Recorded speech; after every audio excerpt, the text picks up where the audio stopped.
Carta 2. Esta carta, mais do que lida, deve ser ponderada.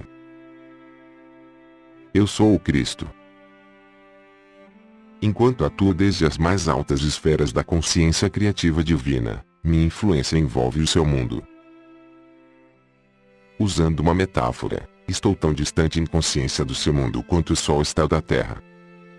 Entretanto, se você me chamar com sinceridade, estarei tão perto quanto for necessário para ajudá-lo. Haverá muitos que não poderão receber estas cartas. Estes ainda não estão prontos para elas. Haverá aqueles que tentarão abafar a sua existência, uma vez que os ensinamentos que contêm serão uma ameaça para o seu sustento ou religião. Eles não terão êxito. A oposição apenas reforçará estas cartas. Haverá aqueles que receberão estas cartas com alegria, uma vez que suas almas sabem que mais além das religiões do mundo se encontra a verdade, a realidade da existência. Estes prosperarão e finalmente salvarão o mundo da autodestruição. Agora continuarei minha autobiografia do ponto onde parei em minha última carta. Meu propósito, ao dar a você alguns detalhes biográficos de minha entrada na vida pública como mestre e curador, é evidenciar as atitudes e comportamentos da minha juventude, assim como as circunstâncias em que alcancei o meu próprio estado de humanidade espiritualizada. É importante que você possa visualizar como era a Palestina na época em que estive na Terra e perceber claramente os conflitos internos que meus ensinamentos despertaram nas pessoas doutrinadas na crença judaica e nos ritos tradicionais. Estes conflitos são o ponto central que incapacitou os evangelistas de registrar, com precisão, tudo aquilo que tentei ensinar. Nos evangelhos são frequentes as referências às minhas parábolas que descrevem a realidade do reino dos céus ou reino de Deus, seja qual for o termo que os evangelistas tenham utilizado. Porém, em nenhum lugar foi feita uma tentativa para aprofundar o sentido das palavras em si, para explorar as figuras de linguagem, ou para chegar ao significado espiritual do reino de Deus ou do reino dos céus.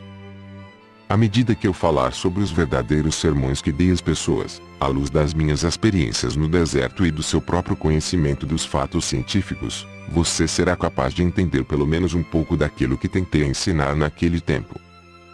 Uma vez que meu sucesso foi muito limitado, é imperativo que outra tentativa seja feita no começo desta nova era, deste milênio, pois é com base no meu elevado conhecimento espiritual, privilegiado e iluminado, que será fundada e se desenvolverá a próxima era. Foi, e ainda é, essencial que um mestre como eu e como outros que existiram, muito sensíveis e totalmente comprometidos mental e emocionalmente com a busca da verdade da existência, venham à Terra cunhar palavras para descrever para a humanidade, aprisionada em palavras, aquilo que reside na dimensão criativa universal em um estado não definido. Se não fosse por tais mestres inspirados, as pessoas da Terra permaneceriam na ignorância a respeito de tudo que há além da Terra, pronto para ser contatado e pessoalmente experimentado e absorvido, para promover a futura evolução espiritual. E ainda mais, se diz que a Bíblia é o livro mais amplamente lido no mundo. Na sua forma presente ela serviu aos seus propósitos. O Novo Testamento, da forma como está, com toda a carga de interpretações errôneas, é um impedimento para a evolução espiritual. Agora é tempo de avançar para uma nova esfera de percepção e compreensão mística. Uma vez que me é impossível descer novamente a um corpo humano para falar ao mundo, além de ter outras dimensões nas quais ensino, treinei uma alma sensível para receber e transcrever. É o melhor que posso fazer para falar pessoalmente com você. Espero que você possa receber e aceitar isso. Tudo aquilo que for errôneo será apagado. Esteja certo disso. Os incidentes e as curas relatados nas páginas que seguem não são importantes. Eles aconteceram, mas são contados apenas para que você possa entender o seu verdadeiro significado espiritual. À medida que for lendo, quero que você relacione as condições de 2000 anos atrás com a sua vida e tempo presentes. Quero que você considere a pessoa de Jesus como um ícone do que finalmente pode vir a ser alcançado por todo ser humano que estiver pronto e disposto a converter-se num membro fundador do reino do céu na terra. Ainda que as pessoas do seu mundo sejam o que você chama de sofisticadas e cheias de importância, com seus modernos conhecimentos e ensinamentos, versados nos costumes contemporâneos e nas novas formas de se relacionarem uns com os outros, as pessoas daquele tempo eram basicamente iguais a você. Elas eram controladas e motivadas inteiramente pelos seus impulsos gêmeos de ligação, rejeição, desejos, repulsões, assim como você. Elas amavam, odiavam, criticavam, condenavam, caluniavam e intrigavam, tinham ambições de chegar ao topo da sociedade, desprezavam aqueles que fracassavam na vida, secretamente eram promíscuas, e insultavam aqueles que de alguma forma eram diferentes delas. Para ajudar você a compreender e entrar plenamente naquele tempo em que estive na Terra, minha consciência desceu até o seu plano de existência terrena para experimentar mais uma vez a pessoa de Jesus, as emoções e os acontecimentos nos quais estive envolvido. Quando saí do deserto e pus o pé na estrada em direção à minha aldeia de Nazaré, ainda estava exultante, exuberadamente feliz com o conhecimento tão gloriosamente revelado a mim no deserto. Fixei completamente meus pensamentos em tudo que havia aprendido e, se meus pensamentos se perdiam nas minhas antigas formas negativas de pensar, rapidamente me voltava para o Pai para receber inspiração e determinação para superá-los. Desta forma, eu voltava constantemente à luz da consciência e do entendimento. Algumas pessoas me olhavam com desconfiança, vendo minha alegria e também minha aparência suja e descuidada. Será que eu estava bêbado? Perguntavam-se. Outros me olhavam com aversão. Ao invés de reagir com raiva, como fazia no passado, eu lembrava que havia sido abençoado com visões e conhecimento que eles não podiam nem imaginar. Abençoei-os, rezei para que sua visão interior se abrisse de maneira semelhante e continuei em paz o caminho até minha casa. Entretanto, alguns aldeões olharam com compaixão para meu lamentável aspecto e correram para suas casas para buscar-me pão e mesmo vinho, para ajudar-me a continuar o caminho. Havia sempre alguém que me oferecia abrigo para a noite. O Pai Vida de fato supriu todas as minhas necessidades e me deu toda a proteção necessária. Durante todo esse tempo, eu não disse nenhuma palavra a respeito das minhas semanas no deserto. Sentia que ainda não era o momento. Por fim cheguei à minha aldeia, Nazaré, e o povo caçoou abertamente de mim, apontando meu aspecto imundo e minha roupa rasgada. Vagabundo, preguiçoso, sujo foram algumas das palavras mais amáveis que me lançaram. Cheguei à porta de minha mãe com um sentimento de pavor, pois eu sabia que ela ficaria mais chocada do que seus vizinhos ao me ver diante dela, magro, mostrando os ossos sob a pele, os olhos fundos, as bochechas vazias, a face queimada, os lábios rachados do sol, a barba longa e embaraçada. E a roupa? Ficaria furiosa ao ver minha roupa, sua cor original totalmente irreconhecível pelo pó do deserto e o tecido desfeito e rasgado. Subi os degraus e preparei-me para aguentar a fúria de minha mãe. Quando chamei, minha irmã veio à porta. Olhou-me boquiaberta, assustada e com os olhos arregalados e bateu-me a porta na cara. Ouvi-a correr para os fundos da casa, gritando: "Mãe, venha depressa, há um homem velho e sujo na porta." Escutei minha mãe resmungando irritada para si mesma, enquanto corria para a porta. Abriu-a de repente e ficou paralisada pelo choque. Eu sorri por um momento. Ela olhou-me de cima a baixo cada vez mais horrorizada ao dar-se conta de que este homem de terrível aspecto era de fato seu filho rebelde, Jesus. Estendi minha mão para ela, dizendo: "Sei que causo pena a você, mas pode ajudar-me." Imediatamente sua expressão mudou e, levando-me para dentro, trancou a porta. "Depressa", disse para minha irmã assustada. "Deixe de escândalo e põe água para ferver. Seu irmão está morto de fome. Não importa em que confusão se meteu, ele é da família. Temos que cuidar dele." Suavemente me ajudou a tirar a roupa, inclinou-me sobre um grande recipiente de água e esfregou-me até ficar limpo. Lavou-me, cortou o meu cabelo e barba e cuidadosamente cobriu as feridas do meu corpo e lábios com uma pomada cicatrizante. Nenhum de nós quebrou o silêncio. Saboreei o amor que ela me demonstrou e tentei demonstrar minha gratidão com uma atitude mais doce e sensível. Depois de vestir-me uma túnica limpa, ela serviu-me uma refeição frugal de pão, leite e mel. Relutante, deu-me vinho para recuperar as forças, embora estivesse claro que ela pensava que era o vinho a grande causa de minha terrível situação. Então conduziu-me até a cama e cobriu-me. Dormi por várias horas e acordei revigorado pela luminosa manhã de sol que se via pela janela. Eu agora estava ansioso para falar com minha mãe e dizer-lhe que eu era de fato um Messias, mas não daquele tipo que imaginava o povo judeu. Eu podia salvar as pessoas das más consequências de seus pecados.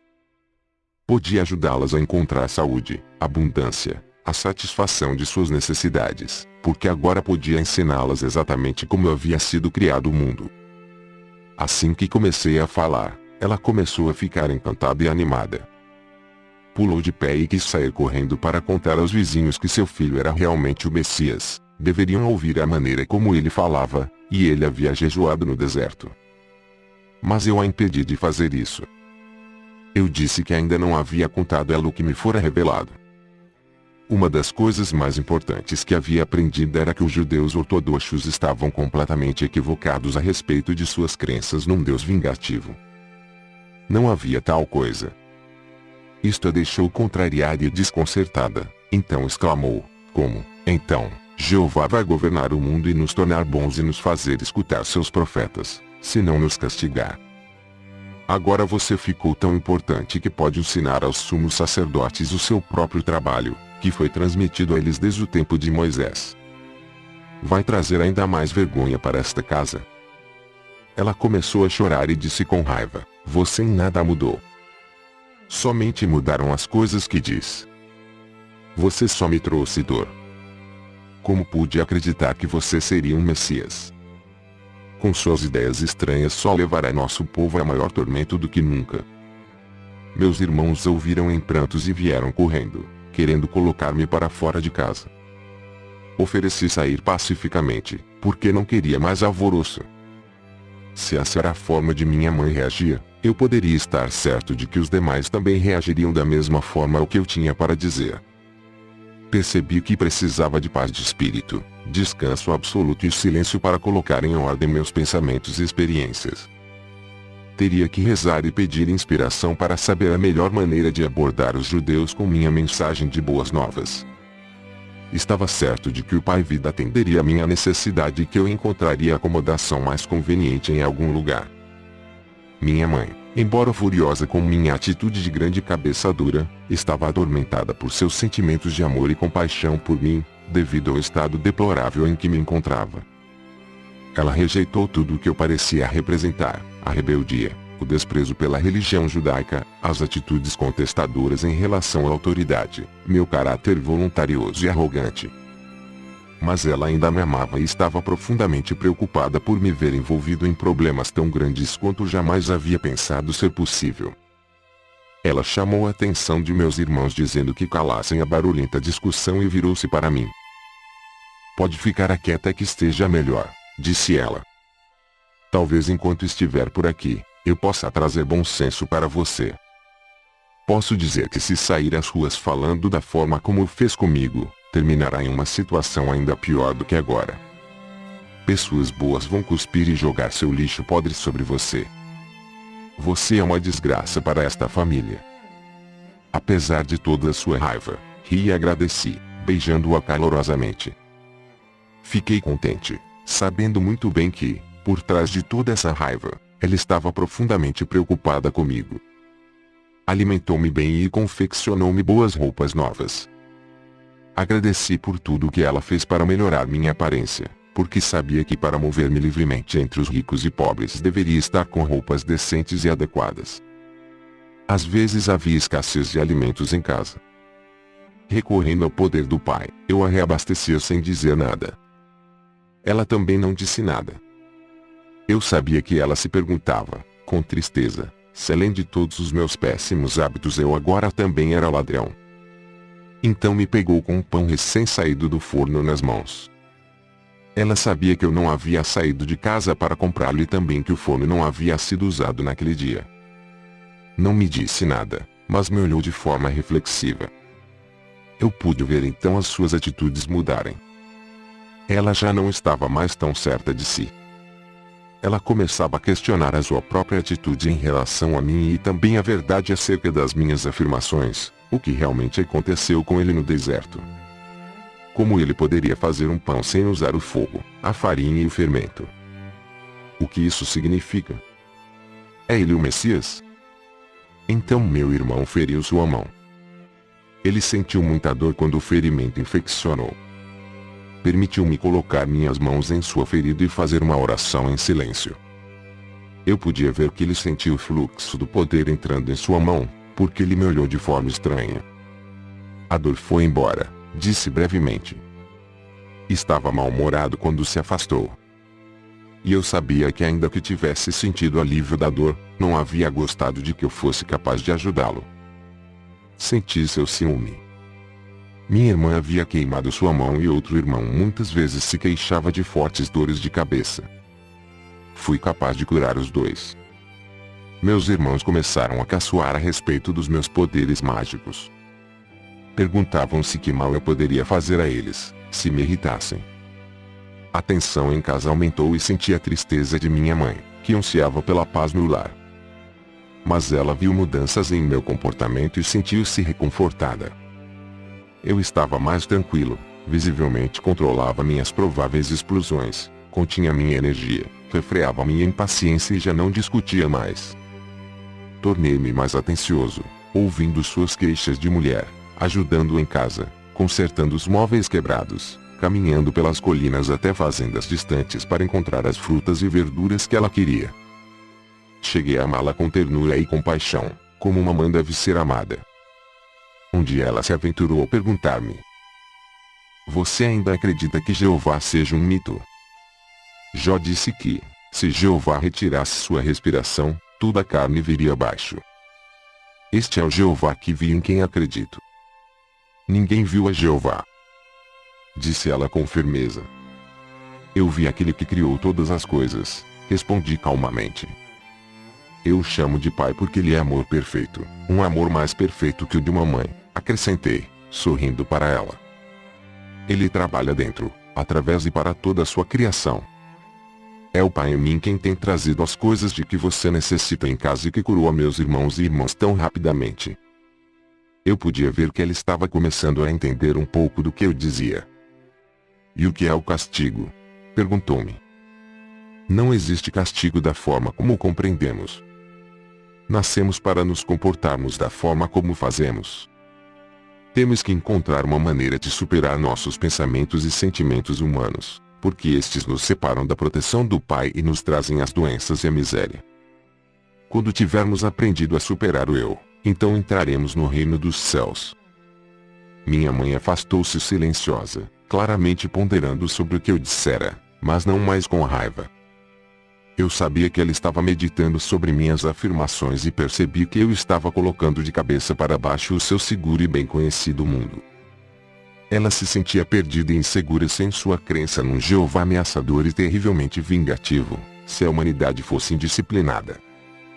Perguntava-se no que o mundo iria se tornar se dependesse inteiramente dos homens controlarem as suas maldades e a dos outros. Mesmo os reis e governantes eram malvados em suas ações. Sem Jeová para reinar e castigar os pecadores, onde iríamos parar? Enquanto restabelecia minhas forças, estudei as Escrituras cuidadosamente, para que pudesse encontrar-me com os fariseus e escribas de forma confiante. Também era absolutamente necessário que eu soubesse o que havia sido escrito a respeito do Messias porque estava convencido de que eu era aquele sobre quem os profetas haviam falado. Eu poderia verdadeiramente resgatar, salvar, as pessoas da doença, miséria e pobreza, restaurar-lhes a saúde e a prosperidade, ensinando a verdade a respeito do reino dos céus e a realidade do Pai. Quando me senti suficientemente preparado para sair a ensinar e curar, para agradar a minha mãe, concordei em ir num sábado na sinagoga de Nazaré e falar para a congregação. Como era o costume, levantei e me foi entregue o livro de Isaías para ler. Escolhi a passagem que profetizava a vinda do Messias que viria a libertar o povo judeu de todo tipo de escravidão. O Espírito do Senhor está sobre mim, porque o Senhor me ungiu para pregar as boas novas aos pobres. Ele me enviou para anunciar a libertação aos encarcerados e a recuperação da vista aos cegos, para libertar os oprimidos, para proclamar o ano da graça do Senhor. Então sentei-me dizendo: Hoje, Vocês veem esta profecia cumprir-se em mim. Isto produziu choque e espanto no rosto dos homens, que me olhavam atônitos, mas eu continuei falando, sabendo que o Pai me diria o que falar. As palavras vieram sem hesitação. Falei de minha experiência no deserto e relatei a visão do bebê crescendo até a idade adulta, sendo envolvido inconscientemente em correntes e ataduras mentais e assim ficando cego e aprisionado na escuridão interior, fechando-se para Deus. Expliquei que ao fazer isso, eles expunham-se à opressão de conquistadores, escravidão, pobreza e doenças. Porque Deus é luz, eu disse. E luz é a substância de todas as coisas visíveis. E luz é o amor que faz todas as coisas para que o homem desfrute delas. Todas as bênçãos de abundância e saúde foram livremente disponibilizadas para aquele que amar a Deus com a mente, o coração e a alma e que viver estritamente segundo as leis de Deus. Quando terminei, houve um completo silêncio na sinagoga.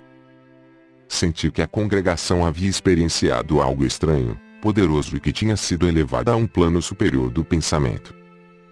Desejei que nada interrompesse a tranquilidade transcendente daquele momento. Em seguida, começaram a sussurrar entre si.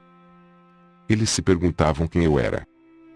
Alguns estavam convencidos de que eu era Jesus, a pessoa cuja família era bem conhecida na aldeia, mas outros não podiam aceitar aquilo, uma vez que eu havia falado como alguém que tinha autoridade. Infelizmente, senti ressurgir minhas antigas reações para com aqueles homens religiosos. Sabia que tinham me desprezado no passado, de forma que esperava por essa rejeição. Voltei às antigas atitudes desafiadoras e isso os enfureceu por completo. Pelas minhas próprias reações humanas, atraí o desastre. E este quase aconteceu. Os mais jovens, instigados pelos mais velhos, correram até mim e me arrastaram para o topo mais alto do penhasco a fim de lançar-me à morte, mas orei ao Pai para que me salvasse. De repente, ficaram tão alterados que mal sabiam o que faziam, se voltaram uns contra os outros, então pude sair do meio deles e escapar.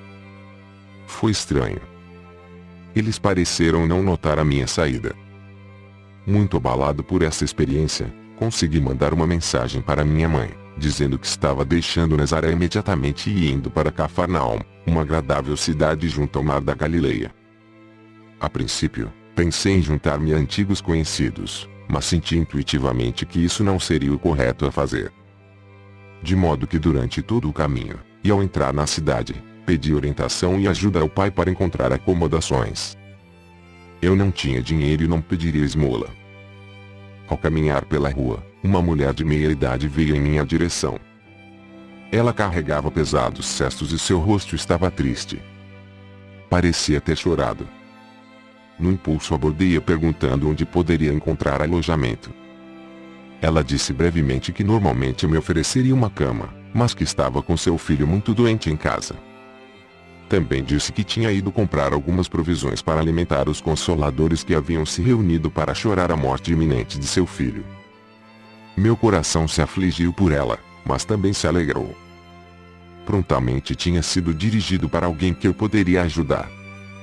Expressei minha simpatia e ofereci-me para carregar suas cestas até a casa. Ela me olhou por um momento, perguntando-se quem eu poderia ser, mas aparentemente ficou satisfeita com minha aparência e conduta. No caminho, disse-lhe que talvez eu pudesse ajudar seu filho.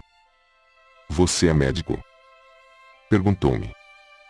Respondi que não havia recebido formação médica, mas que poderia ajudá-lo. Ao chegar em sua casa, de pedra, grande e bem construída, o que indicava boa situação social e prosperidade, levou-me até seu marido dizendo: "Este homem diz que pode ajudar nosso filho." Melancólico, o homem inclinou a cabeça e não disse nada. A mulher, que se chamava Miriam, afastou-me dizendo que ele estava aflito e muito zangado. "O rapaz é nosso único filho entre muitas filhas e ele culpa a Deus pela doença do garoto." Miriam começou a chorar. "Se ele fala assim contra Deus, que outros problemas cairão sobre nós?" Perguntou-me. "Tranquilize-se", disse-lhe. "Logo verá que seu filho ficará bem novamente." Ela olhou-me com dúvidas, mas levou-me até o quarto onde o rapaz estava. Fazia calor e o ambiente estava sufocante, cheio de gente, bem intencionado e triste, conversando. Pedi à mãe para esvaziar o quarto, mas os visitantes resistiram. Eles queriam ver o que aconteceria e somente saíram do quarto contrariados quando Miriam chamou seu marido para falar com eles. Podia escutá-los discutindo com o pai no quarto ao lado. O que este homem achava que poderia fazer, se o médico já havia declarado ser incapaz de ajudar o rapaz? O pai veio até o quarto para ver por si mesmo. Seu filho estava mortalmente pálido, com muita febre. A mãe explicou que ele não podia engolir a comida e que estava com o intestino solto. Ele havia estado assim por vários dias e tinha perdido muito peso. O médico disse que nada mais poderia ser feito. Ele provavelmente morreria. Coloquei as mãos sobre a cabeça do rapaz e rezei sabendo, e silenciosamente dando graças com todo o coração, que o pai vida fluiria pelas minhas mãos para dentro de seu corpo. Desta forma o trabalho de cura se realizaria. Senti um calor extremo e um formigamento em minhas mãos e o poder vertendo para seu frágil corpo. Fui inundado por uma alegre gratidão. Como era grandioso e maravilhoso o Pai Vida, quando liberado para fazer o seu trabalho natural de cura. Sua mãe e seu pai, olhando ansiosos para ver o que aconteceria a seguir, seguravam a mão um do outro e observavam com muita atenção. Quando eles viram a cor do seu filho mudar, do branco para um rubor mais sadio, exclamaram com espanto e alegria. Depois de algum tempo, o rapaz levantou seu olhar para mim, dizendo claramente: "Agradeço, estou bem melhor agora. Estou faminto e quero algo para comer." Sua mãe riu de felicidade e o abraçou apertado, mas estava um pouco apreensiva. "Não posso dar comida a você, filho meu." O médico ficaria zangado. Ela havia sido avisada para não dar comida a ele, somente água. Eu sorri e disse: "Ele está curado. Pode dar pão e vinho a ele, que não fará mal." Seu pai, Zedequias, estava maravilhado de alegria e gratidão. Depois de abraçar o seu amado filho, voltou-se para mim e apertou minhas mãos calorosamente. Ficou dando tapinhas em meus ombros enquanto balançava sua cabeça, incapaz de falar devido às lágrimas que escorriam por sua face. Quando ele finalmente se recompôs, entrou no salão e falou às pessoas que lá estavam. Meu filho, quase morto, recuperou a plenitude da vida novamente. Suas palavras foram recebidas com gritos de alegria, entusiasmo, incredulidade, questionamentos, risadas e felicitações. A mãe do rapaz ficou parada, com um sorriso estampado na face. Depois disso, não foi mais necessário buscar por acomodações. Quando Zedequias disse aos atônitos consoladores que o garoto estava curado e o próprio jovem apareceu na porta sorrindo e pedindo novamente por comida, todos os consoladores rodearam-me e convidaram-me às suas casas. No entanto, preferi ficar com o pai do garoto, que agora dizia estar cheio de perguntas a fazer-me. Ele esperava que eu pudesse respondê-las. Depois de colocar o vinho e a comida sobre a mesa, todos foram convidados a comer até saciarem-se. Zedequias sentou-se e formulou sua primeira pergunta. Ele disse: "Você fez algo que nenhum sacerdote ou médico poderia fazer. A cura vem somente de Deus. Embora seja um desconhecido, percebo que você deve vir de Deus." "Sim", respondi. E as pessoas murmuraram assombradas. Esta doença que veio ao meu filho era um castigo por algo que eu tenha feito de errado no passado. E como eu poderia cometer um pecado tão grave que Deus quereria levar meu único filho? Muitas das pessoas que escutaram estas palavras acenaram com a cabeça. Você fez a pergunta que mais quero responder, Zedequias. Deus nos dá a vida e a existência do ser. Ele não iria arrancá-la de nós como um homem arrancaria um tesouro de outro só porque está zangado com ele. Esta é a maneira como a humanidade se comporta, não Deus. E Deus não está sentado em um trono em algum lugar do céu, como fazem os reis humanos que se sentam em seus tronos e governam o seu povo. Esta é a maneira humana de proceder, uma crença humana, não a verdade. A maneira de proceder de Deus vai muito além do que a mente humana pode conceber ou sonhar. Somente eu vi aquele que nos trouxe à existência e sei que ele não é o tipo de Deus que os rabinos ensinam.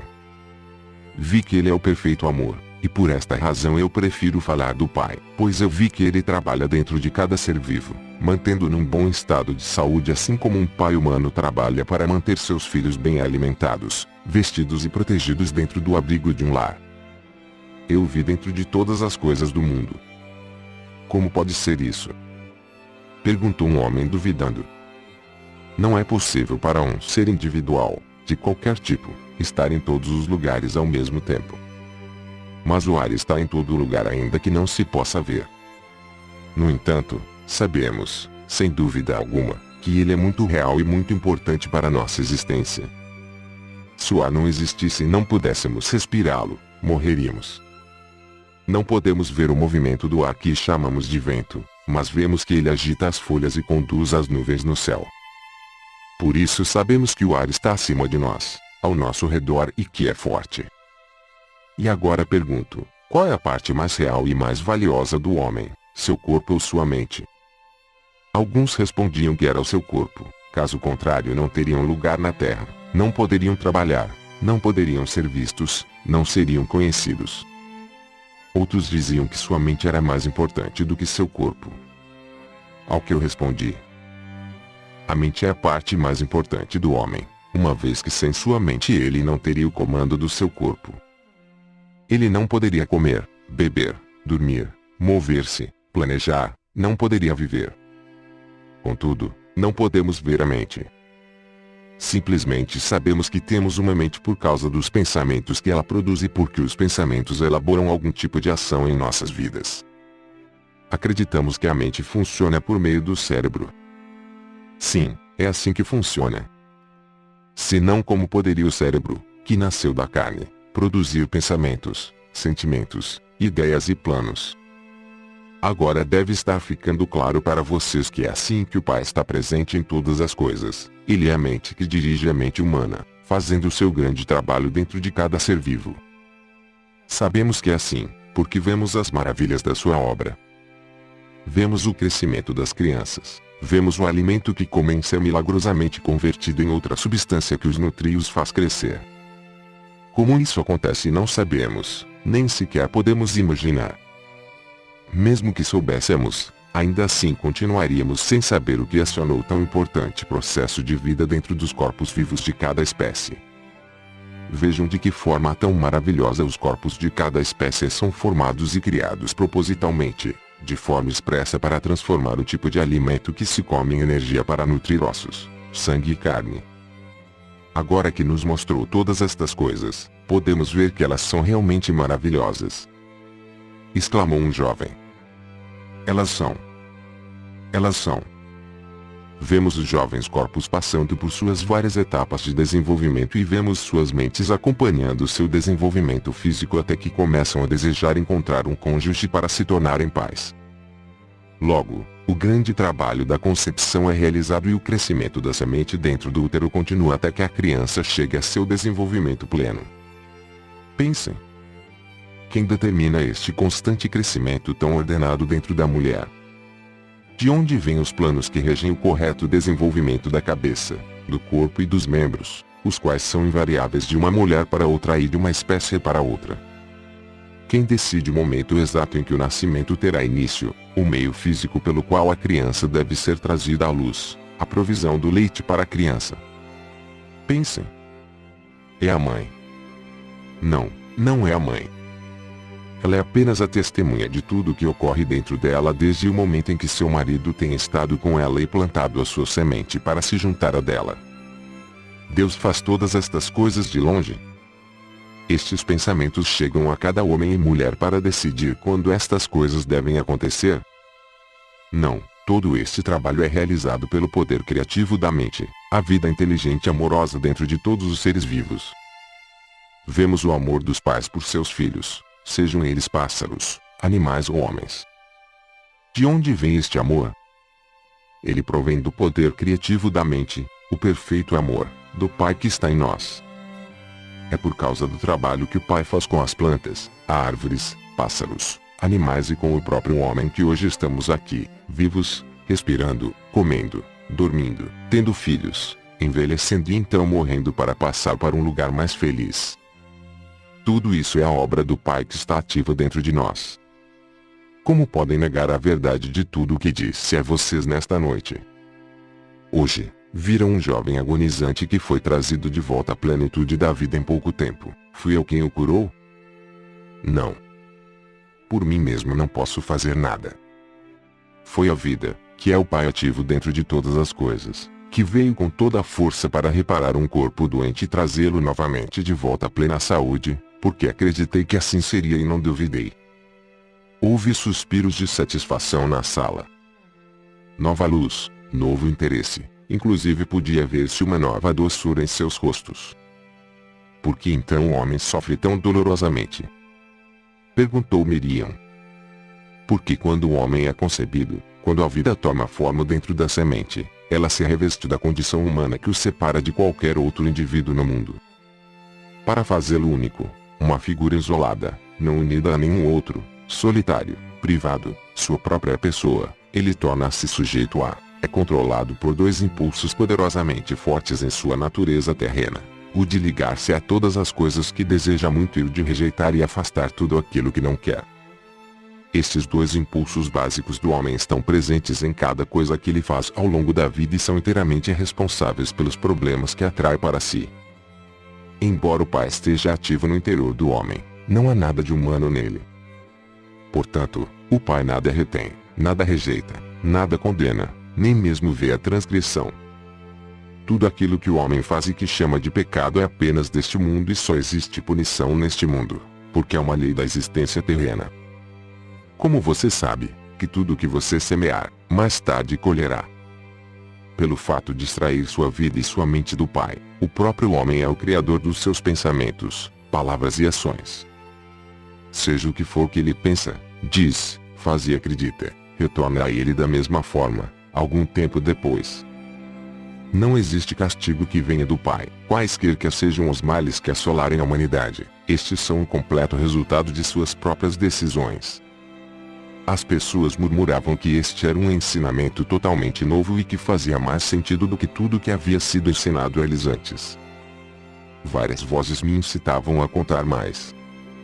Eu digo a vocês, em mim vocês viram a vida ativa sob a forma de cura. Sigam-me e ouvirão sobre o caminho que devem percorrer para encontrar a felicidade. Em minhas palavras encontrarão a verdade da existência nunca antes revelada por nenhum outro homem. Tem-se dito sobre o Messias que ele revelará os segredos que têm estado ocultos desde o começo da criação. Em verdade, digo que ouvirão estes segredos de mim.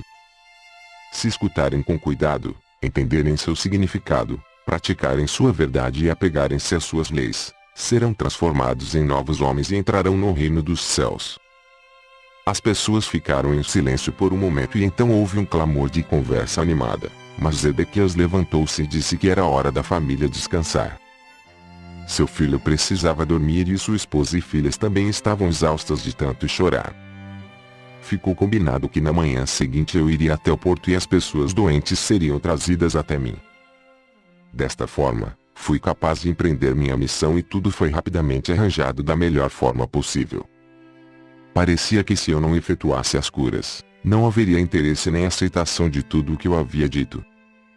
As curas demonstravam a verdade de tudo o que eu havia ensinado e meus ensinamentos explicariam as razões pelas quais eu era capaz de trazer do Pai, para eles, a cura. Quando acordei na manhã seguinte, senti a felicidade viva em mim, com a expectativa das coisas maravilhosas que estavam por vir. Depois de tomar o desejum, saí com Zedequias para o porto da cidade, com meu coração iluminado de amor por todos os que passavam por mim. Eu os cumprimentava calorosamente, dizendo a eles que tinha boas novas para todos aqueles que quisessem escutá-las. Quando chegamos ao dique, encontrei homens, mulheres e crianças sentados no chão, esperando por minha chegada. Alguns estenderam suas mãos, implorando. Pareciam muito mal. Outros haviam sido mutilados e muitos outros estavam cobertos de feridas. Meu coração ainda sofria por seu estado lastimável, mas agora também podia alegrar-me porque sabia que não era a vontade do Pai que eles estivessem assim. Muito pelo contrário. O próprio Pai era toda a cura, toda a saúde e todo o bem-estar. Eu tinha provado isso na noite anterior e na minha casa. Estava exultante por ser capaz de demonstrar esta verdade maravilhosa para a multidão que agora se reunia em torno de mim. Um rosto velho e triste chamou minha atenção, uma mulher magra, enrugada e curvada. Fui até ela e me ajoelhei ao seu lado, pondo minhas mãos sobre sua cabeça. Imediatamente senti o fluxo do poder do Pai vibrando pelas minhas mãos em sua cabeça, até que seu corpo inteiro sacudiu com a força vital, energizando seus membros. As pessoas, ao verem isso, ficaram atônitas, perguntando o que eu poderia estar fazendo com ela, mas outros acalmaram suas objeções. Gradualmente seus membros começaram a soltar-se, a alongar-se e a endireitar-se, seu rosto tornou-se vivo pela alegria de voltar a sentir sua força.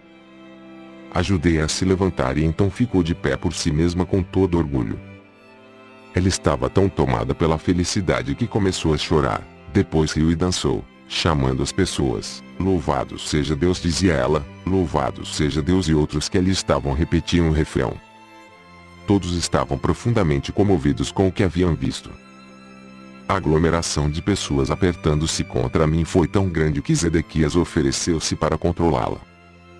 De forma organizada e ajudado por outros dos espectadores ansiosos, dirigi ordenadamente os doentes para mim, para que eu pudesse atendê-los, segundo suas necessidades mais profundas. No final, sentindo-me cansado, meu anfitrião convidou-me a voltar para casa e jantar. Despediu aqueles a quem eu não tinha sido capaz de curar por falta de tempo. Assegurou a eles que eu retornaria no dia seguinte. Foi uma noite festiva, tanta coisa para falar, tanto para celebrar, tanto para ensinar, tanto para aprender. Todos certamente reconheciam naquilo a boa nova. Eu sabia que havia sido aceito por muitos por dizer a verdade do que havia visto no deserto. E assim continuou por muitos dias. As pessoas vinham de longe para ver-me. Zedequias e outros amigos seus me ajudaram a controlar a multidão para que eu pudesse curar e ensinar. O povo ouvia com prazer. Eles falavam entre si sobre o Pai e estavam ansiosos por aprender mais a respeito das correntes e ataduras que confinam as pessoas na miséria. A aglomeração de pessoas tornou-se tão grande que eu logo percebi que precisava achar meus próprios ajudantes em quem eu pudesse confiar para me auxiliar. Já era hora de Zedequias voltar a conduzir o seu negócio de couro, que ele vinha deixando de lado. Fui embora para as montanhas para rezar a respeito da escolha dos discípulos. Quando veio a minha convicção de que eu seria guiado para fazer a escolha, retornei a Cafarnaum. Senti um forte impulso para descer pela beira do porto e falar com alguns homens que eu tinha visto escutarem meus ensinamentos com muita atenção. Queria saber se eles deixariam suas redes de pesca para juntarem-se a mim. Quando os chamei, Simão, André, Tiago e João vieram imediatamente, felizes em poder ajudar no meu trabalho de cura e ensinamentos. Outros também se juntaram a mim assim que comecei meu trabalho entre as pessoas. Deixei meu anfitrião, a casa de Zedequias, que me segurou entusiasmado que eu poderia retornar a qualquer momento. E foi assim que comecei minha missão como mestre e curador peregrino, indo sempre que necessário pelas vilas e aldeias. Antes de partir, reuni os jovens que tinham aceitado com alegria me ajudar. Escutaria meus ensinamentos e ficariam perplexos pelo muito que eu tinha a dizer. Era vital que explicasse a eles primeiro o fundamento de tudo que havia sido revelado a mim no deserto. Disse que apesar da vida ociosa que eu levava antigamente, sempre havia sentido uma profunda compaixão pelas pessoas. E foi minha compaixão que me afastou desse Deus ensinado pelos rabinos. Quando falei da minha total rejeição de um Jeová punitivo, pude ver a dúvida e o choque em seus rostos. Por um tempo considerável, expliquei que eu questionava como era possível falar de um Deus bom, quando crianças inocentes suportavam tanto sofrimento. Enquanto falava, via como seus rostos iam relaxando aos poucos. Continuei dando voz às minhas dúvidas e raivas de antigamente, até que vi suas expressões mudarem para a aceitação e em seguida para a concordância completa. Descobri que havia expressado suas próprias dúvidas e perguntas, as quais nunca antes tinham tido coragem de admitir. Enquanto falávamos, pude sentir seu alívio de que já não estavam mais sós em suas resistências secretas com relação aos ensinamentos dos rabinos. Disse que chegou um momento em que comecei a perceber mais claramente que estava desperdiçando a minha vida. Queria mudar e senti fortemente que deveria ir até João Batista como ponto de partida, para começar uma nova forma de vida. Descrevi o que aconteceu durante o batismo e minhas 6 semanas no deserto. Expliquei que todos os meus pensamentos, crenças, atitudes, arrogância e rebeldia prévia foram paulatinamente limpos de minha consciência, enquanto passava pelas profundas revelações e visões que me mostraram a realidade que eu agora chamava de Pai. Expliquei a natureza do Pai e que esta natureza divina era constituída também da vontade divina. Disse que era o próprio homem que em seu íntimo se afastava do Pai, por seu pensamento errôneo e comportamento equivocado, e que somente o homem, primeiro pelo arrependimento e logo depois pela limpeza mental e emocional, poderia encontrar a seu próprio caminho de volta ao pleno contato com o Pai. Quando isso se cumprisse, a plena natureza do Pai seria liberada dentro da mente, coração, corpo, alma, no ambiente e nas experiências da pessoa. Quando isso se produzisse, tal pessoa entraria no reino dos céus governado pelo Pai, e o reino dos céus se estabeleceria ele mesmo na consciência da pessoa. Ela atingiria então o propósito de sua existência. Enquanto conversava com meus discípulos, via suas reações refletidas em seus rostos. Toda dúvida havia desaparecido, havia agora um resplandecer de luz de compreensão e alegria. Esses jovens tornaram-se fiéis entusiastas e exclamaram: "Estas sim são boas novas." Entretanto, após a aceitação de tudo o que eu dissera, houve momentos em que se perguntavam se seria verdade tudo aquilo que eu havia dito. Entendi aquilo. Dispor-se a desfazer-se da imagem de Jeová, tão profundamente gravada em suas mentes, requeria uma grande dose de coragem. Havia momentos em que falavam entre si e questionavam quem era este homem que pretendia tais maravilhas. E se viessem comigo e afinal eu fosse realmente um mensageiro de Satanás? Eles seriam severamente castigados por Jeová. Eles tinham muito a perder: sua posição na sociedade como jovens, homens sóbrios e trabalhadores, sua reputação como comerciantes e artesãos, a perda de suas rendas e o maior obstáculo de todos, a provável ira e rejeição de suas famílias. O que eles receberiam em troca? Disse então que eu não podia fazer nenhuma promessa terrena por sua ajuda na propagação do Evangelho da Boa Nova. Eu não tinha dúvida alguma de que, onde quer que fôssemos, receberíamos alimento e refúgio e que seríamos muito bem acolhidos pelas pessoas. Somente poderia prometer a verdade de que o Pai conhecia as suas necessidades e que elas seriam satisfeitas e que os manteria com saúde. Poderia também prometer que, se eles se voltassem para o Pai, e confiassem no Pai a cada passo do caminho, seriam tão felizes como nunca haviam sido antes. Experimentariam o reino dos céus por eles mesmos, na medida em que deixassem de lado as exigências do eu e se pusessem a serviço dos outros. Seriam testemunhas de curas e estas aumentaria a sua fé e daria a eles coragem para suportar quaisquer incômodos da jornada. E assim começamos nossa missão para espalhar a boa nova do Evangelho do Reino. Enviei à minha frente estes jovens para as cidades que iríamos visitar. Ao chegarem, diziam às pessoas da cidade que se juntassem para escutar a boa nova do Reino dos Céus. As pessoas ficavam surpresas e queriam saber mais, mas os discípulos pediam que fossem buscar seus amigos e vizinhos. Todos ficariam sabendo do que se tratava, quando Jesus chegasse, e também haveria curas de seus doentes. Excitados, muitos corriam para ajudar a difundir a boa nova e logo estavam reunidos formando uma grande multidão. Eu, que havia me rebelado apaixonadamente contra as pregações religiosas que ameaçavam os pecadores com violência, castigos e condenações, agora caminhava com alegria para ir ao encontro destas multidões.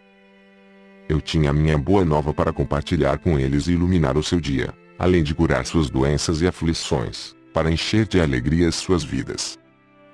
Antes eu circulava entre as pessoas egoisticamente com as mãos vazias, aceitando a sua boa vontade, e às vezes generosidade, com pouca gratidão. Agora eu vinha com uma abundância de possibilidades vivificantes para todos aqueles que estavam dispostos a ouvir minhas palavras e tomar medidas para melhorar a sua qualidade de vida. Quero que você, que está lendo estas páginas, compreenda plenamente minha posição naquele tempo, meu estado de consciência depois de minha iluminação no deserto e a pessoa que eu apresentava aos meus conterrâneos como Jesus. Foram feitas tantas conjecturas a meu respeito que devo contar a verdade a vocês. Nasci para ter um bom físico quando amadurecesse, fortes traços aquilinos, uma inteligência notável e uma facilidade para a mímica e o riso. Mas como muitos de vocês hoje, não cuidei dos meus talentos terrenos. Na hora de ir para o deserto, meu rosto e minhas maneiras eram o que se poderia descrever como abaixo do que deveriam ser. Embora eu tivesse começado a examinar-me e a rebelar-me contra o que havia me tornado, meu intelecto tinha sofrido pelo mau uso que eu fizera dele, constantemente me envolvendo em discussões e discordâncias sobre religião e cedendo a discursos irreverentes. Eu fazia as pessoas rir. Eu era amado pelos homens e mulheres com quem me misturava, mas eles certamente não me respeitavam. Por isso o espanto daqueles que me conheciam quando falei na sinagoga em Nazaré. Enquanto minha mãe cuidou de minha saúde, eu fiz poderoso uso do conhecimento e da iluminação que me foram dados no deserto. Isso me fez voltar a ser o homem que estava destinado a ser. Quando comecei minha missão, estava inteiramente consciente de que eu era o único com o supremo conhecimento dos segredos da criação e da existência em si. Portanto, podia dizer com perfeita confiança, ninguém além de mim viu o Pai. Eu sabia que tudo em que os homens sinceramente acreditavam era falso, irreal. Sabia que eu havia sido especialmente moldado e projetado pelo Pai para essa missão. Eu havia sido abençoado abundantemente com a energia física, a vitalidade para falar e a capacidade de conceber parábolas significativas para transmitir a mensagem com sucesso e de uma forma que nunca seria esquecida. Além disso, eu compreendi os meus companheiros muito bem, devido à longa associação que tinha com eles. Conhecia suas esperanças mais profundas, seus medos mais desesperados, sabia o que os fazia rir e o que os induzia a zombar e a escarnecer dos ricos e pretensiosos. Sabia também a que ponto os velhos e jovens sofriam silenciosa e corajosamente. Experimentava profunda compaixão pela população que vivia com medo, suportando o chicote verbal dos fariseus e se inclinando diante das leis fiscais dos romanos. Sabia como seu orgulhoso espírito judeu havia sido ferido pelos gentios conquistadores, a quem foram obrigados a honrar com cumprimentos verbais, de mão e de joelho, mas a quem desprezavam por trás das portas fechadas. Conhecia e compreendia completamente a vida e o pensamento do povo. Eu já havia pensado seus pensamentos, sentido seus ressentimentos, sofrido suas ansiedades em tempos de privações e me sentido impotente nas garras do governo romano. E agora sabia que nada desse sofrimento era realmente necessário. Conhecendo, como eu conhecia, a realidade da existência, a realidade do Deus universal, eu podia claramente perceber a insensatez das autoridades judias, que impunham sobre a população uma penosa forma de vida que era completamente errônea e em total contradição com a verdade do ser. Esta situação me causava profunda irritação. Em consequência, sabia que havia sido perfeitamente moldado e afinado para tornar-me instrumento purificado da ação divina na Palestina, dirigido por minha paixão pela verdade e compaixão pelo próximo. Por isso eu me chamei Filho do Homem, porque sabia exatamente o que a humanidade enfrentava em sua vida cotidiana. Além disso, eu tinha plena confiança de que poderia alcançar meu objetivo de levar a verdade às pessoas e assim ser instrumento de mudança na qualidade de suas vidas. Por este motivo, ainda que eu soubesse desde o início de minha missão que haveria um preço a pagar por tudo o que me propus a fazer, virar de ponta cabeça pelo avesso o mundo conhecido dos judeus, estava preparado para enfrentar e passar por isso. Não poderia escapar, porque amava as pessoas com o amor do Pai que fluía do meu coração e ser. Pois o Pai amor é a essência do dar, dando-se Ele mesmo no ser e existência visíveis, no crescimento, proteção, nutrição, cura e satisfação de todas as necessidades da criação tornada visível.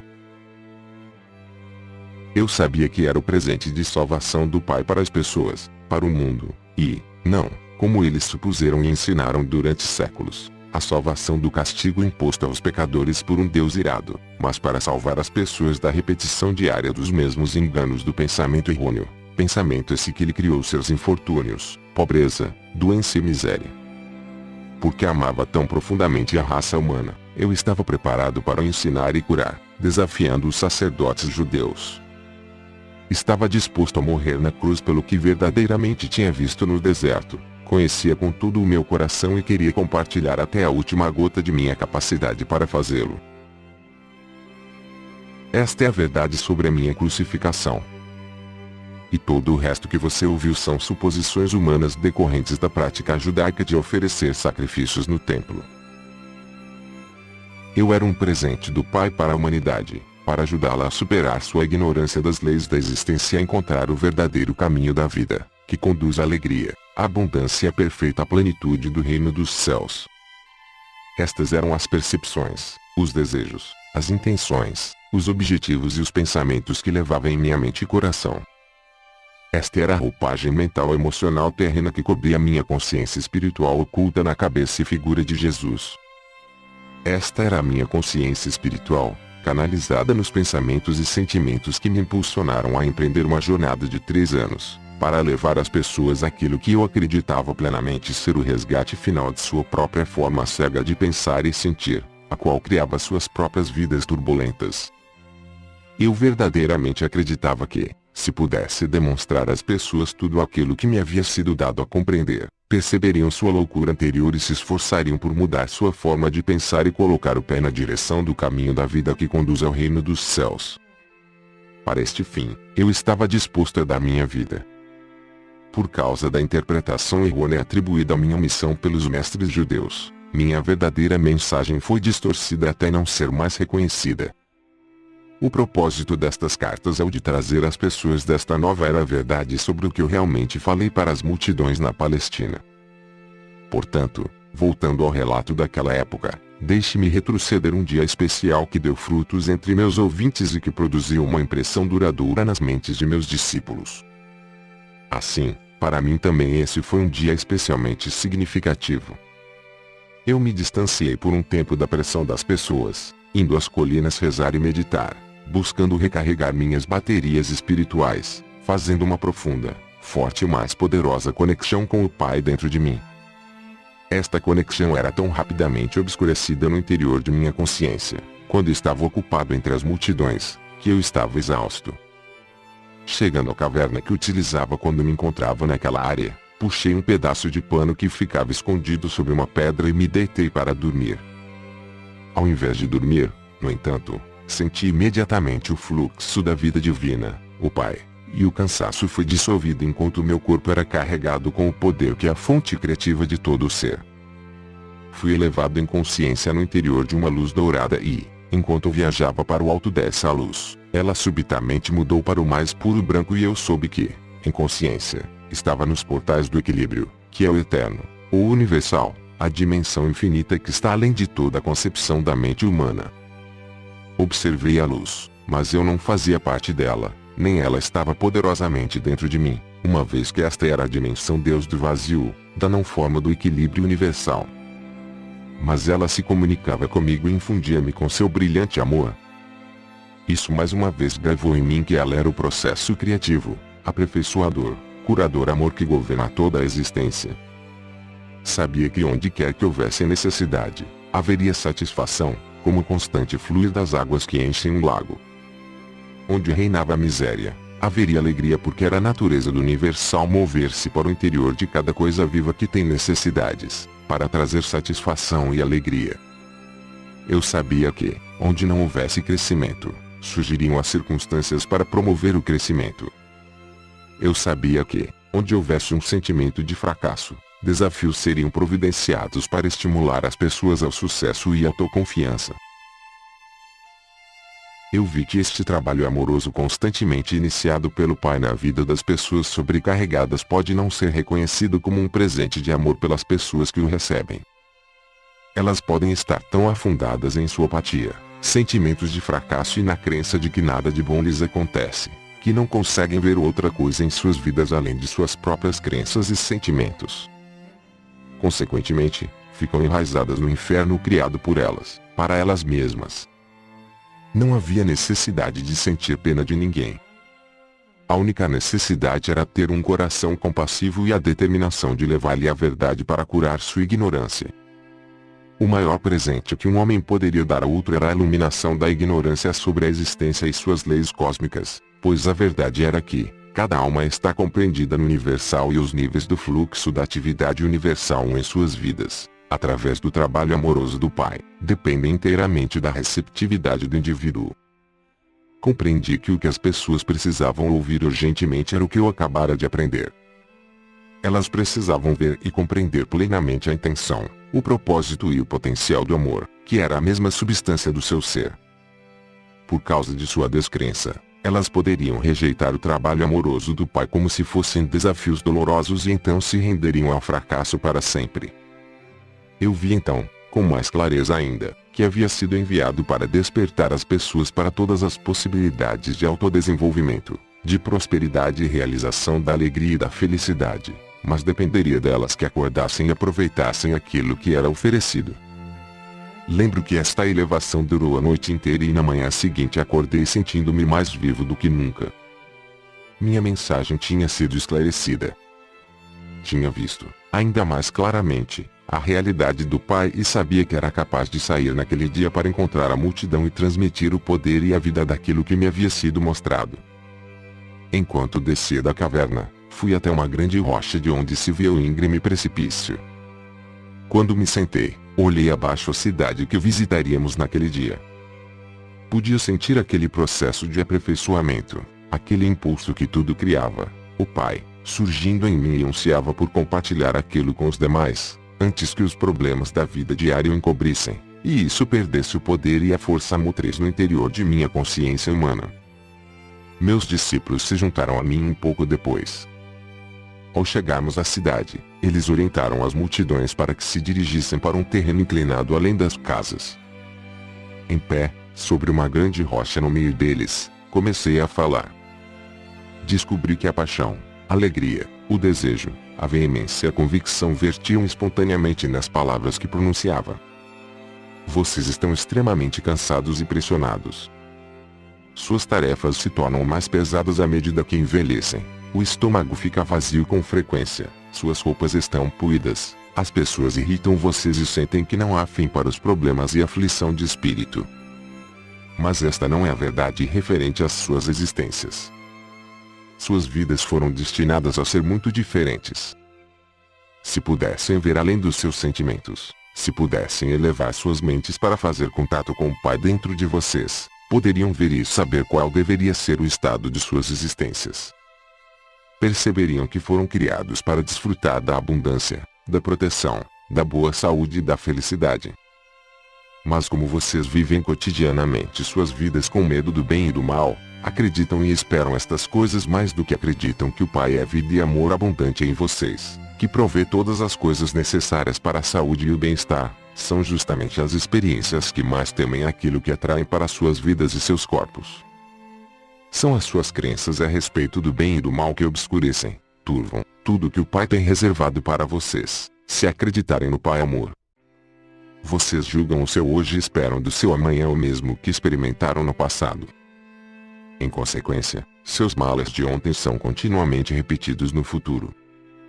Vocês estão escravizados por suas memórias e crenças inabaláveis de que o que aconteceu no passado deve voltar a acontecer para oprimi-los e feri-los. Não precisam curar seus corpos ou tentar melhorar suas vidas, precisam curar suas crenças. Já disse a vocês que não existe nada sólido sob o sol. Se pudessem curar suas crenças e alinhá-las com a verdadeira intenção do Pai para com vocês, as crenças errôneas que governam seus corpos e vidas se dissolveriam como névoa ao sol. Cada circunstância de suas vidas se voltaria imediatamente para a intenção divina que está por trás de toda a criação. Vocês comprovariam que para cada dificuldade, para qualquer necessidade de qualquer tipo, há sempre um meio para pôr fim às dificuldades, há sempre alguma coisa na cesta para atender às suas necessidades. O que acreditam que acontece quando os doentes vêm a mim e ponho minhas mãos sobre eles? Estou pensando em doença.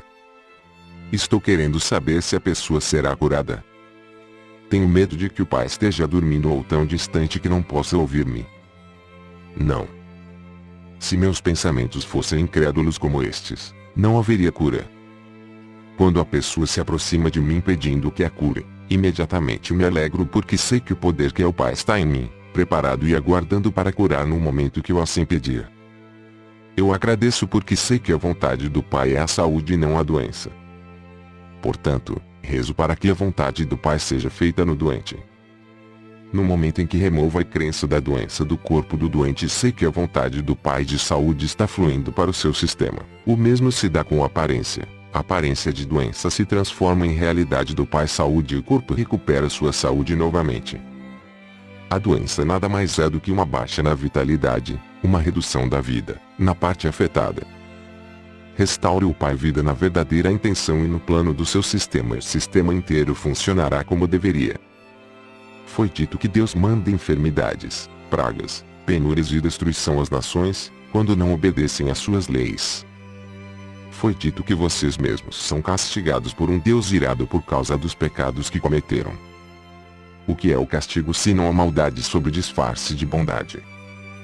Eu digo a vocês que o mal não vem de Deus. Como pode Deus estar nas duas partes, no bem e no mal? É apenas em suas mentes que vocês concebem o bem e o mal. É apenas em seus corações que pensam e sentem desta forma. Estes pensamentos e sentimentos não têm nada a ver com o verdadeiro Deus que é o Pai dentro de vocês, que traz todo o bem se assim acreditarem.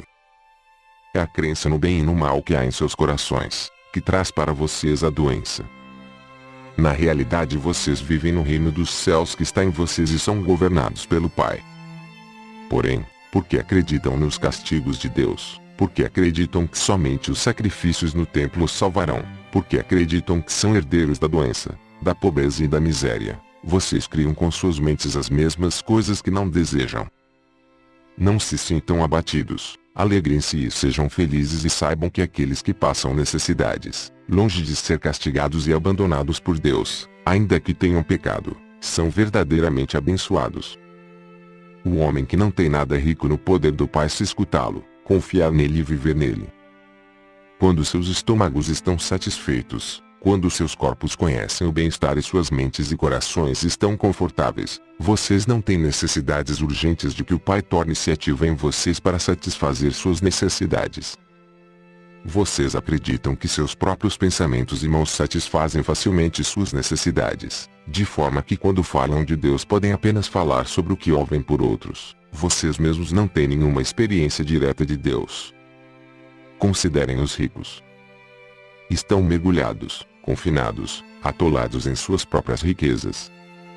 Eles levantam de manhã e se ocupam de seus assuntos diários, sem nada saber a respeito do poder do Pai que está neles. Ocupam-se com os pensamentos que aumentarão suas riquezas e reforçarão seu eu. Eles dão ordens que sobrecarregam aqueles que os servem e vivem suas vidas de acordo com as suas próprias escolhas. Por isso, eles desenham sua vida limitada a partir de seu limitado pensamento humano, que surge de suas mentes e corações corporais, adoecem e experimentam tanta miséria como o homem que nada possui. Não percebem que estão apenas meio vivos, porque não estão em contato com a fonte da vida, o Pai dentro deles. Tampouco eles veem que muitas das coisas boas que surgem em suas vidas não são de sua própria invenção, mas sim do trabalho amoroso do Pai escondido neles. Os líderes religiosos estão à vontade em suas próprias e confortáveis posições de autoridade. Eles não têm necessidade de nada além de suas próprias satisfações físicas. Porque não têm nenhum conhecimento pessoal de Deus, eles precisam ler em seus livros sagrados as palavras que os homens santos disseram há milhares de anos e contar às pessoas o que eles pensam que estas palavras significam. Mas tudo o que dizem é tirado de suas próprias mentes pequenas que estão aprisionadas no conforto de suas vidas, afundadas na expectativa do que irão comer e beber e qual vestimenta irão usar para impressionar as pessoas. Nada sabem sobre a inspiração que deu origem às palavras pronunciadas pelos profetas há tantos séculos. Nem mesmo sabem se estas são as palavras que realmente vocês precisam ouvir neste momento, já que os tempos são outros. Acreditem em mim, os homens ricos e os líderes religiosos são fortes nas coisas da terra e não querem desfazer tudo o que eles consideram seguro e eterno em suas tradições e práticas. Qualquer desvio estremeceria as estruturas de suas crenças e, portanto, de suas vidas. Então eles constroem defesas mentais contra o fluxo do poder do Pai. Eles também adoecem e, à sua própria maneira, conhecem a miséria como aqueles que não têm nenhum conforto terreno. Não existe diferença entre aqueles que pouco têm e aqueles que tudo têm na vida. Tanto os ricos quanto os pobres adoecem da mesma forma, fazem inimigos e se encontram sozinhos. Mas há enorme potencial para que vocês ganhem mais do que os ricos e religiosos podem esperar ganhar em saúde, felicidade, companheirismo e realização no modo de vida que escolherem. E quando tudo estiver cumprido, vocês saberão que as oportunidades, a habilidade e a inspiração, tudo procede do Pai que está dentro de vocês. Saberão que nunca poderiam ter feito tais coisas se não tivessem pedido ao Pai que está em vocês para ajudá-los a utilizar todos os seus talentos, para colocar comida em abundância em suas despensas e roupas nos seus corpos e felicidade e uma boa vida para seus filhos. Todas estas coisas o Pai fará por vocês, se assim o pedirem, se acreditarem, se souberem, e lembrarem sempre, que é a natureza do Pai criar e então prover abundantemente para toda a sua criação. Assim como vocês não iriam deliberadamente privar seus filhos das coisas que eles precisam, assim o Pai nunca os privará propositadamente de tudo aquilo que necessitam para uma vida feliz. Se vocês são pobres é porque ainda não compreenderam a natureza do Pai, nem tampouco entenderam que devem trabalhar com o Pai para cobrir suas próprias necessidades. Devem aproveitar imediatamente as oportunidades divinas que lhes são apresentadas para ajudá-los a avançar. Se eu pudesse mostrar e fazê-los ver e acreditar que, quando se lamentam, sua tristeza é conhecida do Pai. Se voltassem para o Pai e observassem o trabalho que o Pai Amor está fazendo para vocês, com o tempo sua tristeza se converteria em alegria e encontrariam consolo além de qualquer coisa que imaginassem possível. Vocês são abençoados se estão famintos e com sede, porque o Pai conhece suas necessidades. Em breve estas necessidades seriam saciadas se parassem de se lamuriar e começassem a rezar para o Pai pedindo, acreditando que iriam receber. Como podem acreditar que para comer e estar bem vestido é preciso primeiro ir ao templo e oferecer um sacrifício queimando as próprias criaturas vivas do Pai, para que elas paguem por seus pecados? Não conseguem ver que os seres vivos que vocês queimam foram criados para desfrutar da vida, tanto quanto vocês? Eles foram criados para ser uma bênção e ser abençoados na terra, assim como vocês, pois esta é a natureza do Pai Amor que se revela em sua criação. Se lembrarem que aquilo em que realmente se acredita é aquilo que se recebe, não percebem que esta crença judaica de sacrifício de seres vivos no templo vai trazer apenas miséria? Acreditem em castigo e castigo é o que receberão. Acreditem na morte e destruição como sendo o caminho certo para chegar a Deus e isso é o que experimentarão, matança e destruição. Se estão com fome e com sede, é porque estão se afastando do Pai que habita em vocês. Ao se entregarem aos temíveis pensamentos, anseios e sentimentos de desesperança, vocês estão criando as mesmas condições que desejam corrigir. Estão fazendo todas estas coisas ruins contra si mesmos. Por conseguinte, vocês são ainda mais bem-aventurados, quando estão com fome e sede de bondade do contato com o Pai que habita em vocês, porque então certamente serão saciados uma centena de vezes. Bem-aventurados são quando os atacam e roubam, porque quando permanecerem em perfeita confiança haverão Deus em ação e a libertação acontecendo. Bem-aventurados são quando estão envolvidos em conflito e ainda assim podem ser compassivos com o próximo e ser os pacificadores. Levam no coração o amor que vem do Pai e realmente são filhos do Pai. Bem-aventurados são quando, mesmo sendo profundamente injustiçados, ainda assim podem perdoar e demonstrar misericórdia, abstendo-se de buscar justiça ou perseguir a quem os tem insultado.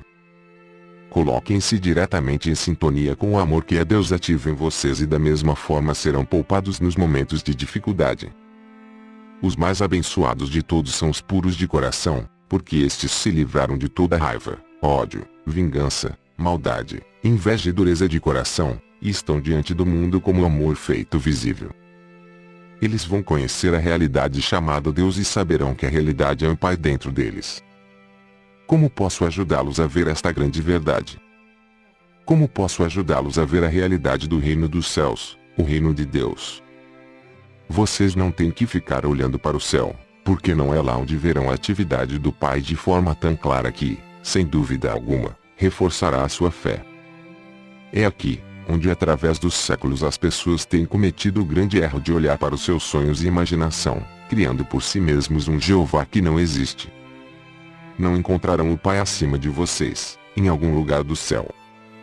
O Pai não está em nenhum lugar especial, mas em todo lugar ao redor e em tudo. Vocês podem ver a maravilhosa atividade do Pai. Olhem em volta para as coisas que crescem, o trigo, a grama, as flores, as árvores e os pássaros. Em cada coisa viva, verão o misterioso e maravilhoso trabalho do Pai em incessante atividade. É aqui que o Pai está no perfeito controle. Podem ver que há lei e ordem perfeitas, crescimento, desenvolvimento e finalmente a colheita para abençoar o homem, os animais e os pássaros. Considere a maneira com que um homem, depois de terminar de lavrar os seus campos, espalha as sementes sobre a terra e as cobre novamente. Ele arruma suas ferramentas e vai para casa satisfeito pois, afinal, se chover suficientemente, haverá comida para alimentar os seus filhos. Por muitos dias ele dorme e acorda e não faz nada mais pela sua plantação, mas quando volta a visitá-la verá verdes folhas saindo da terra. Mais tarde voltará e verá o crescimento de caules e folhas e mais tarde ainda ele verá a formação da semente e, um dia, finalmente, que o grão já está cheio e dourado, pronto para a colheita. Enquanto isso, todo esse crescimento ocorreu sem a ajuda dele. O trigo cresceu de uma forma maravilhosa que ele não pode explicar. É mágica? Não, é o trabalho do Pai, o poder, a inteligência amorosa por todo o universo, que inspira o trabalho e respira por meio dele. É a atividade do Pai que é a vida inteligente do universo. Quando entram no reino de Deus, vocês se sentem bem. Sentem-se felizes e alegres. Imaginem como se sentiria uma mulher que perdesse uma grande quantidade de dinheiro e se perguntasse como daria de comer às suas crianças. A mulher está chorando e varrendo a casa e é tão minuciosa que não fica uma partícula de poeira. Então, escondida em um canto escuro, ela encontra uma valorizada peça de prata e imediatamente suas lágrimas secam. Ela começa a sorrir e se sente tão viva e alegre que sai correndo de casa para convidar os vizinhos a celebrar com uma festa. Ela pensava que havia perdido tudo e agora estava rica novamente. Assim é quando encontram o reino dos céus, o reino de Deus. Ao invés de lágrimas e temores, fome e doença, encontram a paz, alegria, abundância e a saúde do reino de Deus. Nunca voltarão a experimentar qualquer tipo de necessidade novamente. O reino de Deus também pode ser comparado a um homem muito rico que era comerciante de pérolas. Toda sua vida ele havia querido encontrar uma pérola especial que ofuscasse todas as demais, seria perfeita e impecável e ele seria a inveja de todos os demais comerciantes. Um dia ele encontrou a tal pérola, linda além da imaginação, mais perfeita que todas as demais. Vendeu tudo o que possuía, abandonou tudo o que havia acumulado para comprar aquela pérola e estava feliz para além de todos os sonhos. O que significa isto? Significa que todas as coisas que anteriormente valorizava em sua vida, sua casa ricamente decorada, seus bens, seu modo de vida, a abundância de comida e de bebida, ele alegremente deu tudo para possuir o tesouro sem preço, o conhecimento que o levará até o reino de Deus onde a felicidade é um estado da mente que o mundo exterior, com todos os seus aborrecimentos e preocupações, não pode perturbar. O reino de Deus está em vocês. Entram no reino de Deus quando percebem plenamente que o Pai está o tempo todo ativo em vocês. É um estado da mente, de percepção e entendimento de que a realidade, por trás e dentro de todas as coisas visíveis, é o Pai, formoso e perfeito e que todas as coisas que são contrárias à beleza, à harmonia, à saúde e à abundância, são criações do pensamento equivocado do homem. Eu sofri ao vê-los sofrer, mas não precisam sofrer mais se escutarem o que tenho para dizer. Mas devo avisá-los de que o caminho que leva ao reino dos céus é difícil de seguir e isso quer dizer que, primeiro, terão de lidar com o seu eu. Por que é que terão que se ocupar do eu? Porque é do desejo de proteger e de promover o seu bem-estar pessoal que procedem todos os pensamentos, palavras e atos egoístas. Provavelmente vocês perguntarão, por que eu deveria preocupar-me com isso?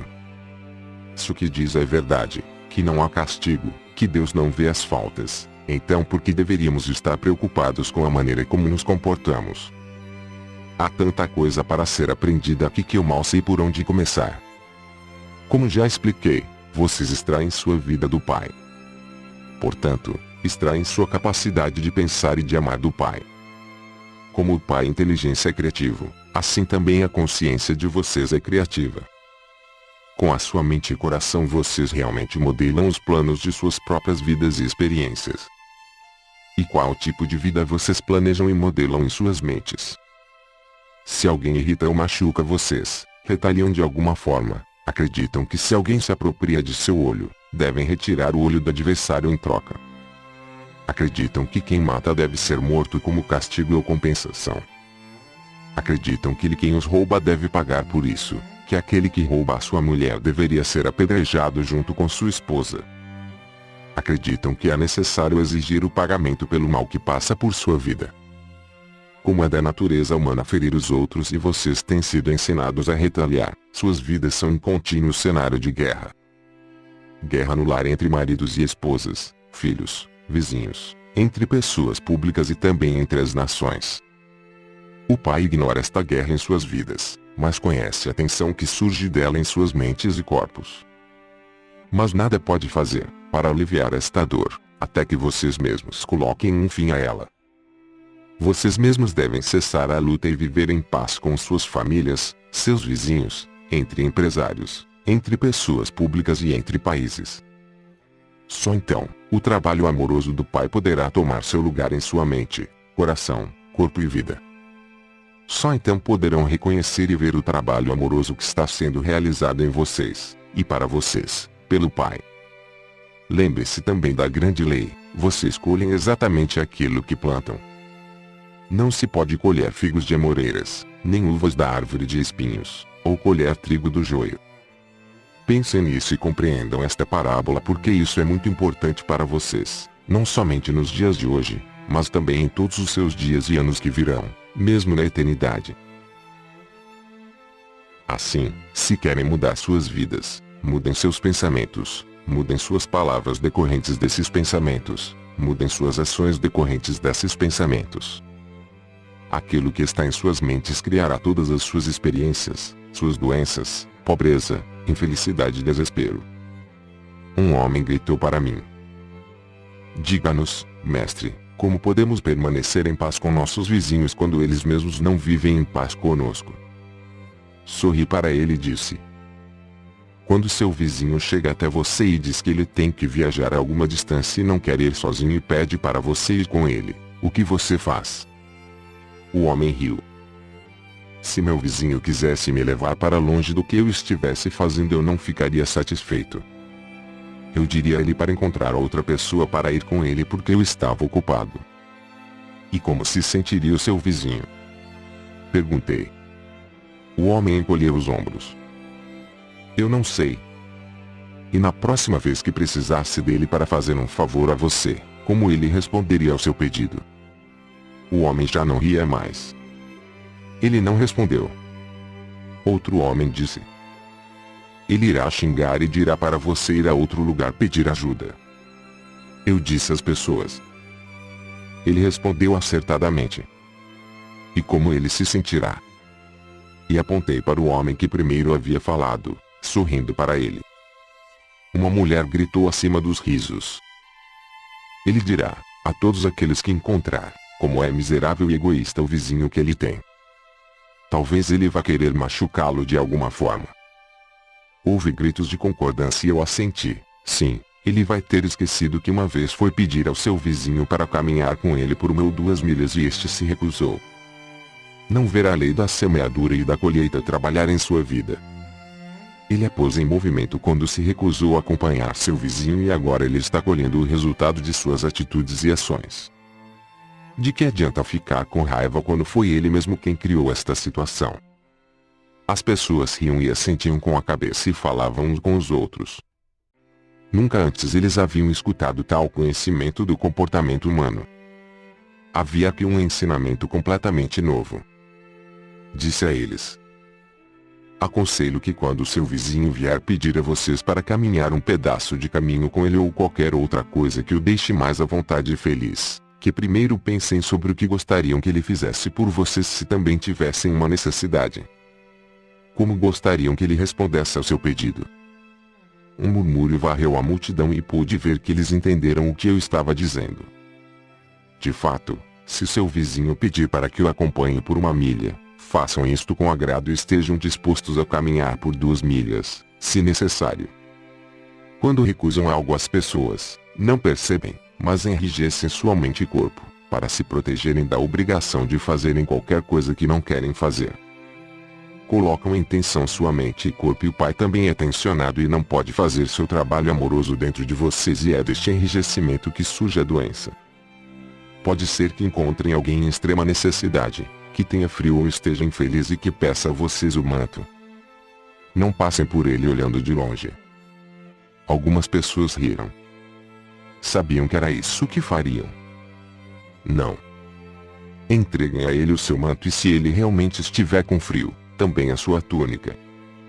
E sigam o seu caminho e se alegrem. Alegrarmos-nos?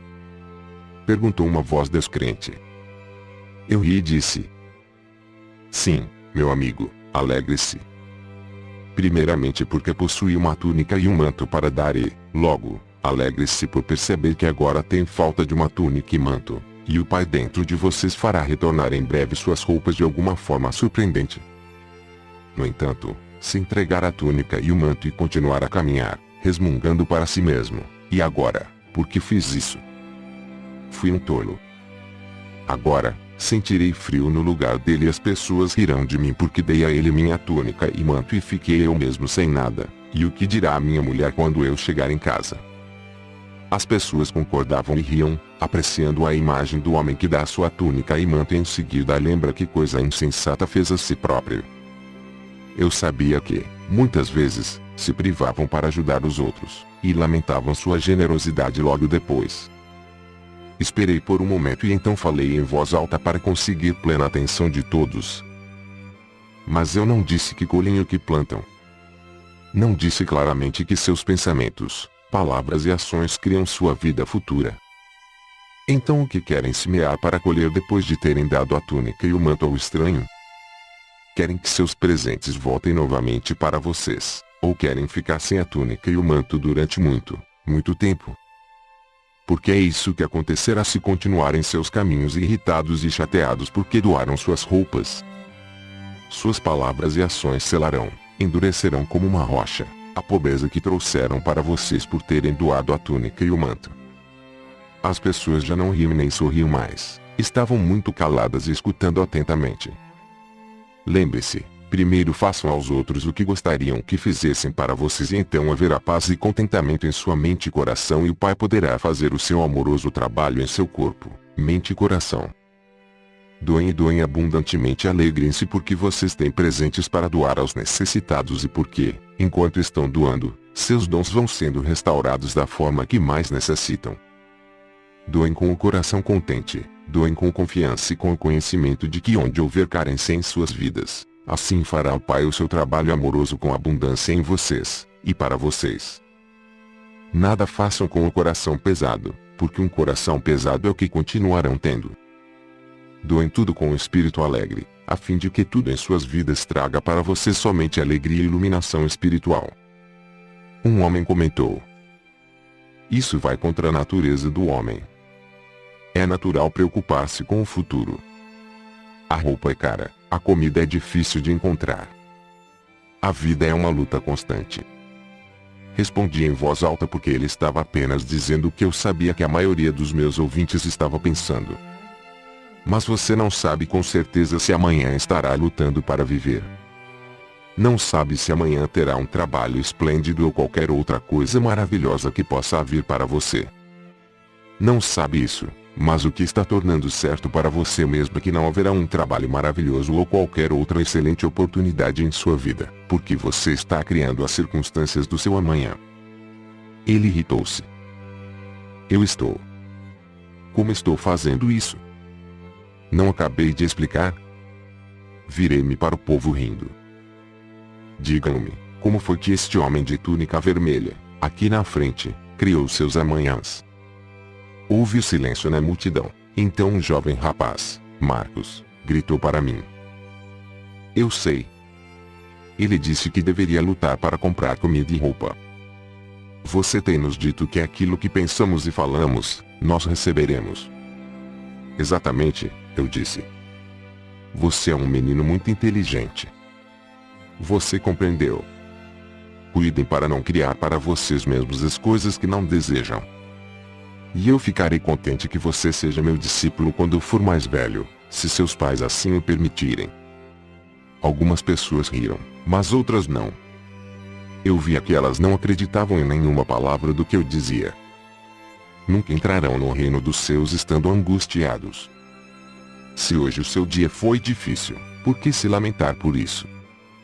Vocês se sentirão melhor se reclamarem a respeito? Suas lágrimas farão seu dia mais feliz?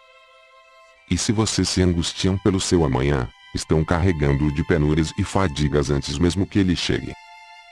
Por que fazê-lo então? Que bem isto fará para você? Quando é que a ansiedade realizou alguma coisa para você? Como se você pudesse se tornar um homem mais alto ficando angustiado por ser muito baixo. Não se fixem naquilo que não possuem. Permaneçam nas coisas que podem ser suas se voltarem para o Pai que está em vocês, se pedirem com perfeita fé, acreditando o que receberão, e eu digo sem medo de contradição, que receberão. Mas devem pedir adequadamente, acreditando. Nada receberão se ao pedir questionarem se o pedido teria sido ouvido ou se o Pai estaria com vontade de dar aquilo que desejam. Esta é a forma humana de dar, mas não é a forma do Pai que dá abundantemente e responde às suas necessidades. O Pai sempre derrama suas bênçãos sobre vocês, a dádiva do alimento abundante, do vestuário, da habitação, dos amigos, sempre que estejam com a mente e o coração limpos e contanto que confiem continuamente no Pai como seu apoio de todos os momentos. Se rezam e não recebem, não pensem, nem por um instante sequer, que não existe Pai, ou que o Pai não os escuta. Ao invés disso devem perguntar se o que existe em vocês que está impedindo que a obra amorosa do Pai seja feita em vocês e para vocês. Se vão ao altar para rezar ou fazer uma oferta e no caminho se lembram de ter brigado com alguém, retornem e vão até esta pessoa e façam as pazes com ela. Então, quando abordarem o Pai em oração, estarão com a mente pura e limpa e serão ouvidos pelo Pai e o Pai poderá responder dando aquilo que precisam, na paz e quietude do seu ser. Se ainda não acreditam que o Pai cuida de sua criação, olhem ao seu redor para as radiantes flores nos campos. Como são lindas! Considerem o pensamento brilhante de quem desenhou sua forma, sua beleza. Onde vocês encontrariam as cores que veem em suas pétalas? Com toda a sua sabedoria, o próprio Salomão não foi capaz de ter roupas tão bonitas feitas para ele. Vejam o modo como as flores atraem as abelhas e as abelhas ajudam a carregar as sementes da próxima estação, para tornar o seu mundo maravilhoso e produzir alimento. Porque não podem acreditar e confiar no Pai quando o mundo ao seu redor foi planejado, desenhado e cuidado de uma forma tão maravilhosa. Mas lembre-se, estas plantas e árvores, ao contrário da humanidade, não podem queixar-se de sua sorte, nem se sentirem famintas ou despidas e assim não anulam o trabalho que o Pai realiza nelas. São vocês, com suas contínuas queixas e palavras a respeito do que falta a vocês, sua agressão contra os demais, a sua insistência em querer retaliar, suas críticas e calúnias, que produzem em consequência a sua carência, em suas enfermidades, de forma consistente, dia após dia. Eu disse estas coisas para preparar aqueles de vocês que estão doentes, para curá-los. Não podem ficar curados a não ser que acreditem, com todo o coração, que a cura acontecerá. Lembre-se de que a doença corporal surge da doença da mente, tal como o mau humor, o rancor, a raiva e o ódio. O Pai Amor é a fonte de toda a saúde. Consequentemente, todos os pensamentos e sentimentos contrários ao Pai Amor produzem doenças. Assim como todos os seus males e doenças começam na mente, assim também o seu bem. Cuidem do vizinho como de vocês mesmos. Abençoem seu vizinho quando surgir alguma disputa, rezem por ele quando for duro com vocês, ajudem-no de qualquer maneira que puderem a qualquer momento, mesmo que ele vire o rosto para vocês, porque então estarão construindo bem em suas mentes e pensamentos e boa será a colheita de suas semeaduras. E, ainda mais, vocês estarão harmonizando suas mentes e colocando-as em sintonia com o Pai que está em vocês, que é o amor perfeito. Nestas condições o Pai pode fazer o seu perfeito trabalho amoroso em vocês. Quando terminei de falar, as pessoas traziam os seus enfermos para mim e de acordo com a sua fé eles foram curados. Fim da carta 2. Se gostou do conteúdo dessa carta, convidamos você a ouvir a carta 3. Acesse na internet www.cartasdecristobrasil.com.br. Somos profundamente gratos ao Pai, Mãe, Vida, pelo auxílio na produção deste audiolivro.